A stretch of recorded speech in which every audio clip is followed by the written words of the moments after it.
What's up guys, Tevy here, back in with another episode of Let's Play Crash Bandicoot 3 Warped, and we're going to continue on with Road Crash. This time, we're going to be aiming for first place to get that crystal, since we got the clear gem in the first one for collecting all of the crates, which I'm now ignoring this time in favor of speed.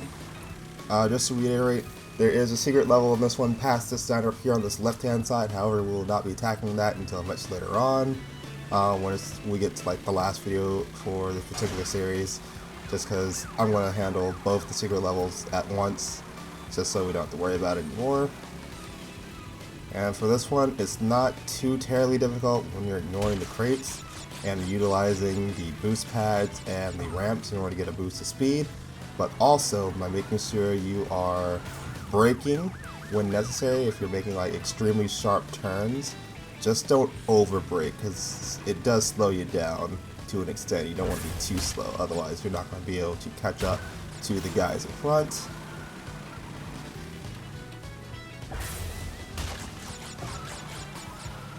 Go ahead and cut over here.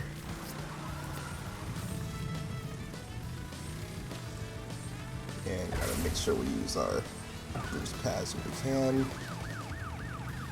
And if necessary, kind of like squeeze yourself in between the cars if you can, if that makes sense.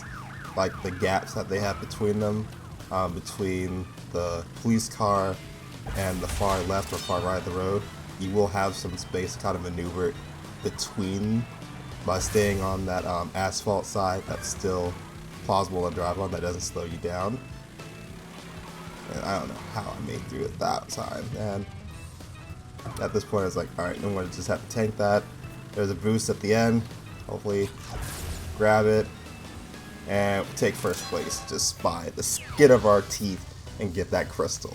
Good way to start off part 5.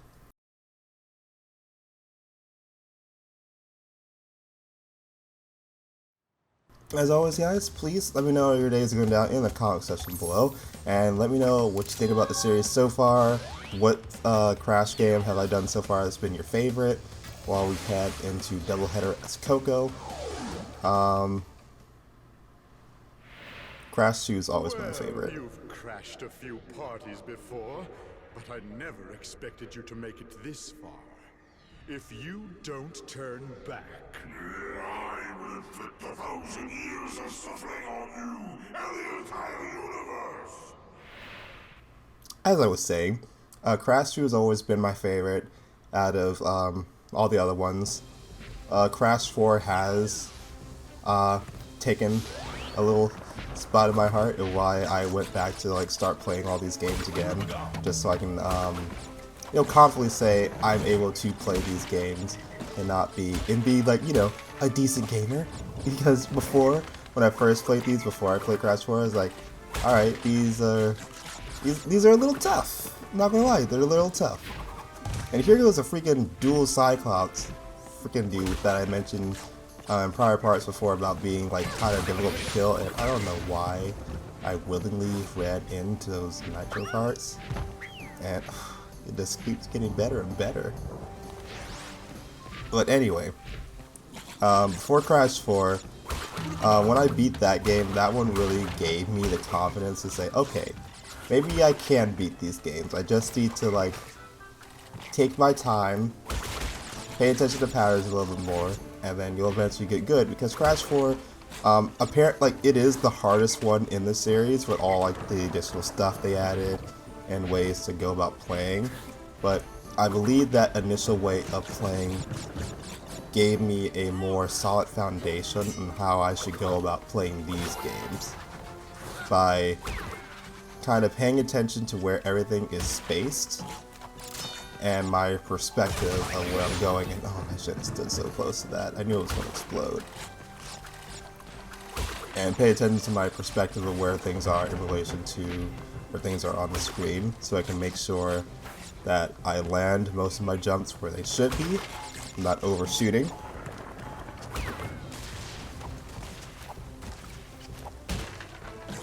Okay.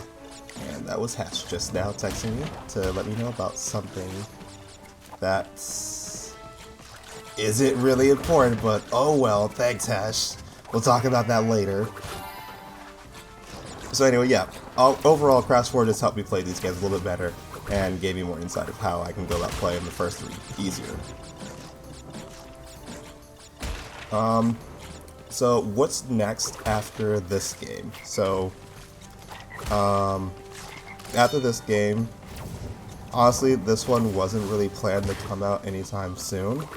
The game that I originally had planned to come out before this, I am now trying my best to push it to come after this, because that game is going to be pretty long in terms of like video content made for it, while this one is going to be relatively short. So I figured, alright, let's go ahead and get this one out the way first, just so we can go ahead and finish up Crash, and because it won't take up nearly as much time to upload as the game I have in mind currently do.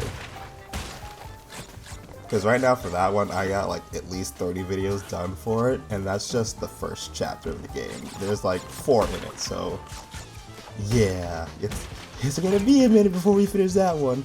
But it's not because it's like difficult or anything, it's just because it depends on how you want to play the game. If you play the game, you know, just completely just doing story-wise, you can get it done like real quick.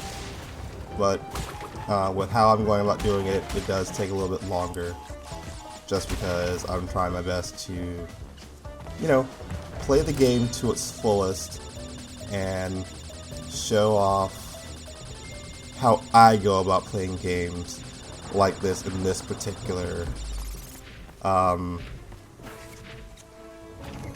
genre or aesthetic they have for it. We'll go with aesthetic. So yeah, so now we got all that. Go ahead and hit this checkpoint, and we should be on track to collecting our clear gem, because the crystal's up here. So this box, there should be a detonator around the back here, since we got a bunch of nitro crates here. Got our crystal. Always avoid the fireballs from these wizards. I don't know why another one came back.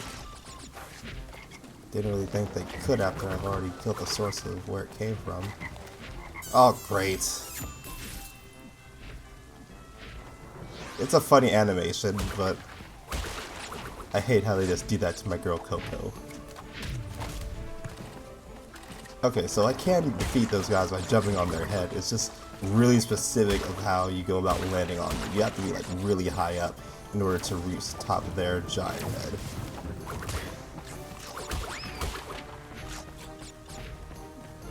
Let's go ahead and stay so far right.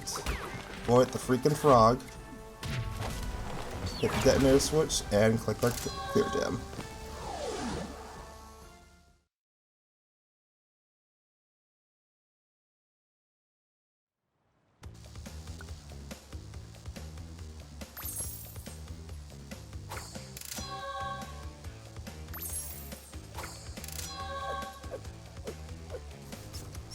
Alright, and we're already at the boss for Section 3, so we'll be taking on Dr. Tevy. And like I said before, I felt like he should have been like the 4th area boss, not the 3rd.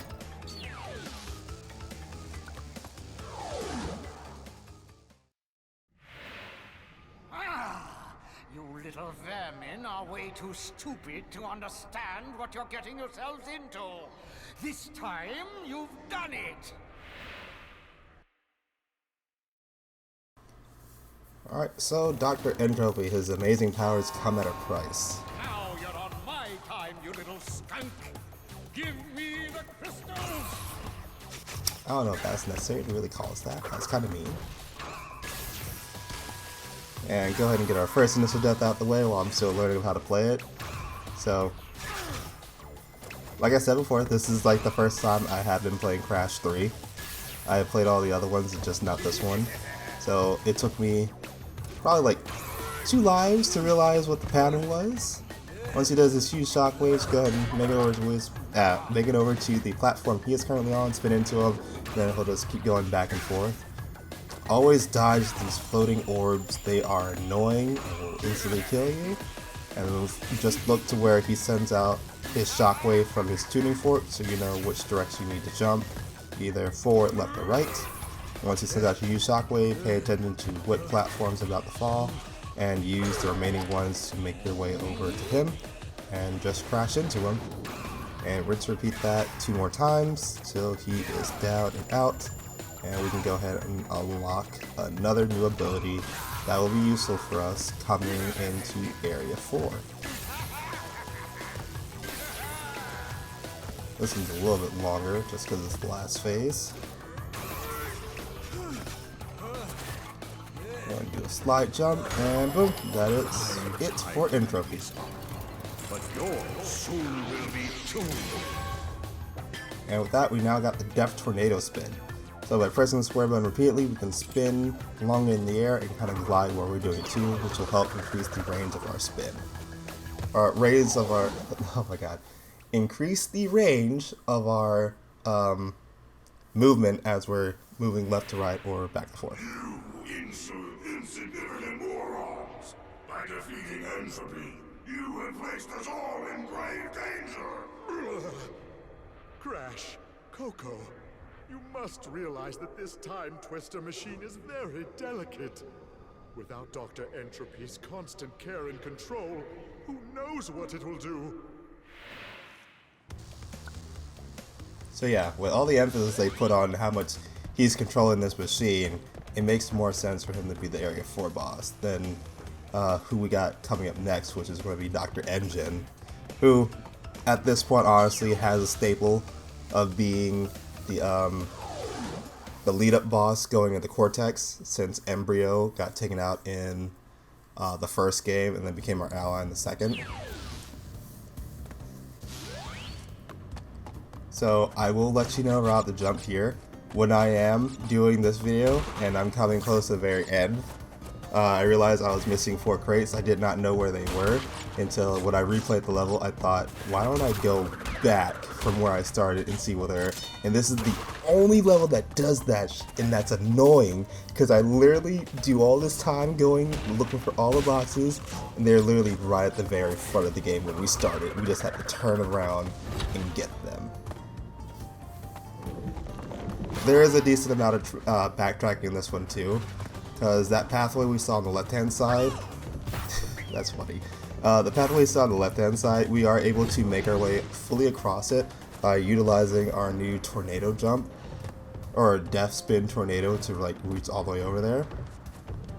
So I would like get through the right pathway first, turn back around, get those 4 crates at the very start, and then go to the left-hand side, because by the time you reach the end of the left pathway, you'll be right at that intersection we saw at the very beginning, to where we start jumping on platforms to make our way through like the underground corridor. But instead of explaining it, we are going to be seeing it later on in this video. Either this video or in the series, I should say, because I do come back to get them all. Because it does take me a little bit to like piece some things together of how to go about collecting these clear gems and all, and I want to make sure you guys have a decent guide to see. It's not the most well thought out, well, because I was figuring everything out as I was going, since, you know, like I keep saying, never played this game before, so I have to kind of piece things together in my mind of how I'm about to do everything. And for this one, I forget which color gem we need. I want to say it's green. No, I think it's the blue gem. Yeah, blue gem sounds right. No, we get this crate, even though it doesn't matter in the end because I already missed the first 4 and the crate's on the left pathway. It's not a big deal, not a big deal. We will get those soon enough. I want to stay in this kind of middle area just because I don't want the front and back block like falling down on me. That Aku mask.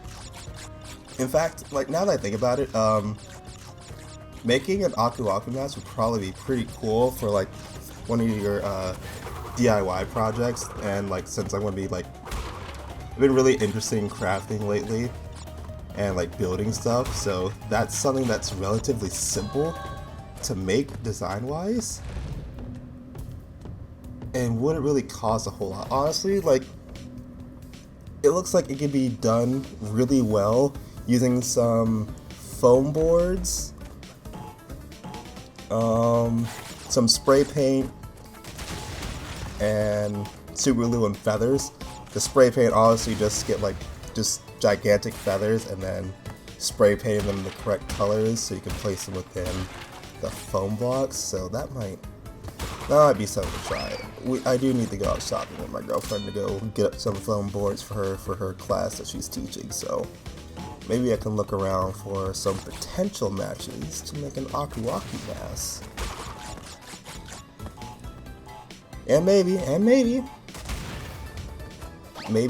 even like make a video of me creating and putting it all together, because those videos are pretty cool to watch. I have been enjoying watching them myself alongside her, so maybe that's something we can do, and I'll add it to like maybe one of these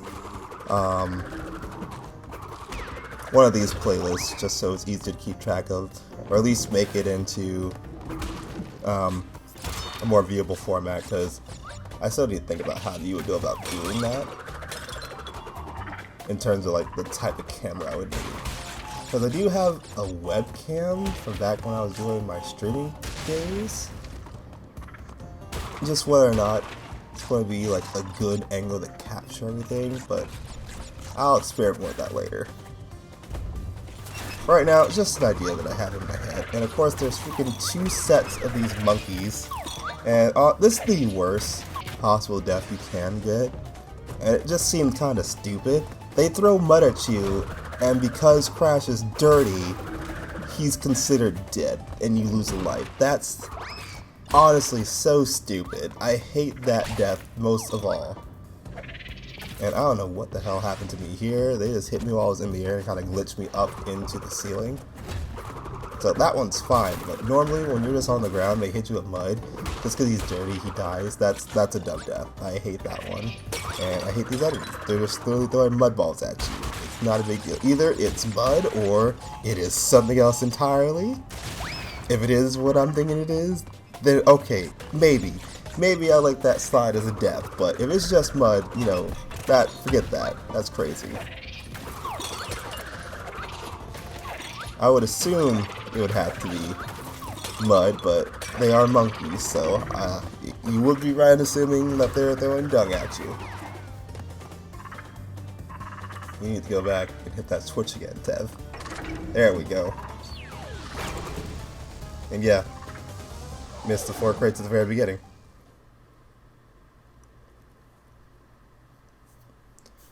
So yeah, just look at that design. It's very simple, very easy to make.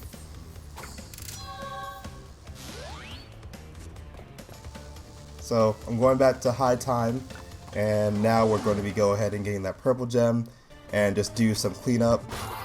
So we're back towards where you need to reach in order to get the death route. Made it all the way over here without dying. Go ahead and go on to that platform to go and initiate it. Get a trophy for doing it for not a scratch, since this is the first time you would have to reach a death route.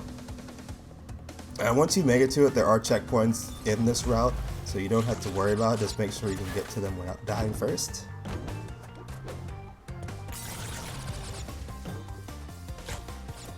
And as we make our way over here,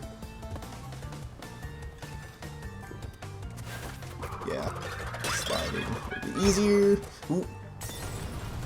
Like this. If the slide still counted. Just make our way over, nice and slow. Thankfully, I do have an extra hit just in case. Let's drop down. And wait for the fires to come out. And that is our purple gem right here. And that's the end of the level.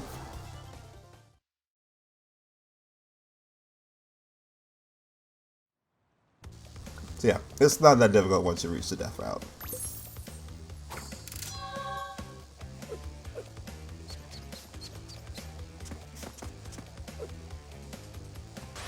Alright, so we're going to head back to tomb time. I am going to go ahead And now that we got the purple gem, come back and grab all these. And get a total for a cut above the rest. I believe that's just for opening up the purple gem path.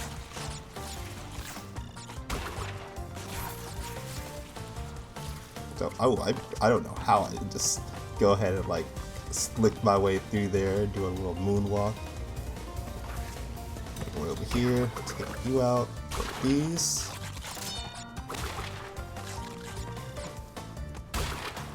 Make sure we grab every single crate here. And there goes those monkeys, and I have no idea they could hit me from this far away. That was honestly really annoying. And this is a different level than the one that we just did a little bit ago.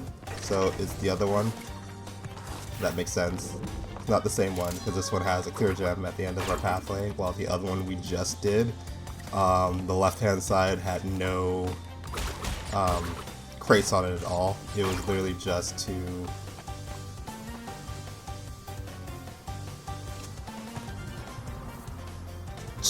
it was literally just a way to teach you that you can now like jump over chasms that big by utilizing the death tornado spin we got prior. So now that we got the clear gem for taking the secret path with the purple gem, I'm going to go ahead and do this right pathway first so I can get all the crates on this side, and then I'm going to go back and tackle it on the left hand side so we can go ahead and get the clear gem for breaking all the boxes in this stage. So let's go slow and steady. Avoid the spotlight so we don't get hit by darts. You can see their placements on the wall of where they're going to land.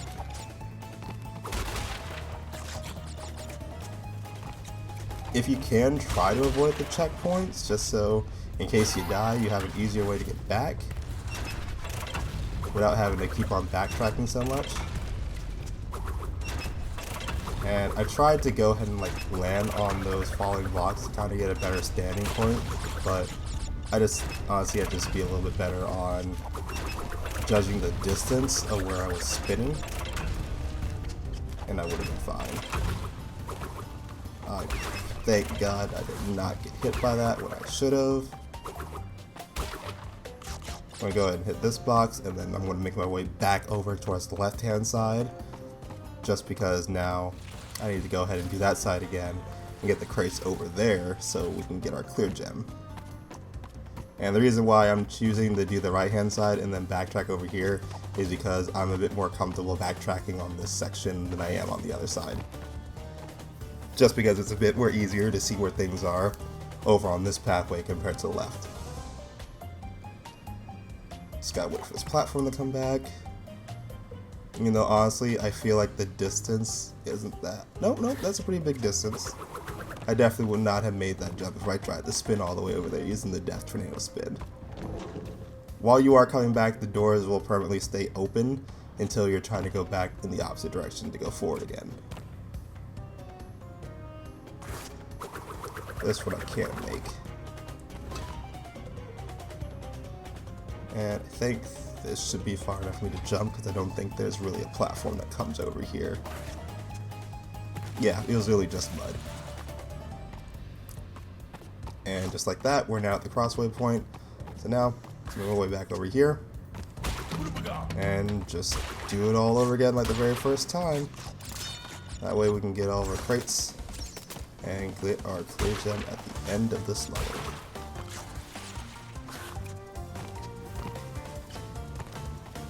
So long as I don't take too many hits, we should be alright. Grab all this Wumpa fruit so I can keep hoarding up my lives, because there's a trophy for getting 99 lives in this game like there have been in the past two. Probably should start grinding for that on myself, honestly. But I'll get those soon enough. Go ahead and grab these crates and open up this question mark metal block over here so we can get these platforms moving again.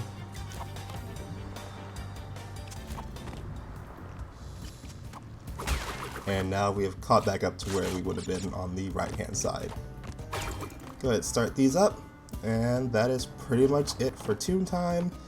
Getting both clear gems, one by the purple gem path and the other by breaking all the boxes in the level. So that's going to be it for today's video, guys. Thank you for watching this episode of Crash Bandicoot 3 Warped. If you guys liked the video, give the video a like, leave a comment, all those good things I'm going to say at the end of these episodes. And we will see you guys in part 6 for the next episode. Until then, take care everyone, and please share the video, give the video a like, all those things to boost the algorithm for my YouTube channel. So, till then, take care everyone. It's Crash Bandicoot!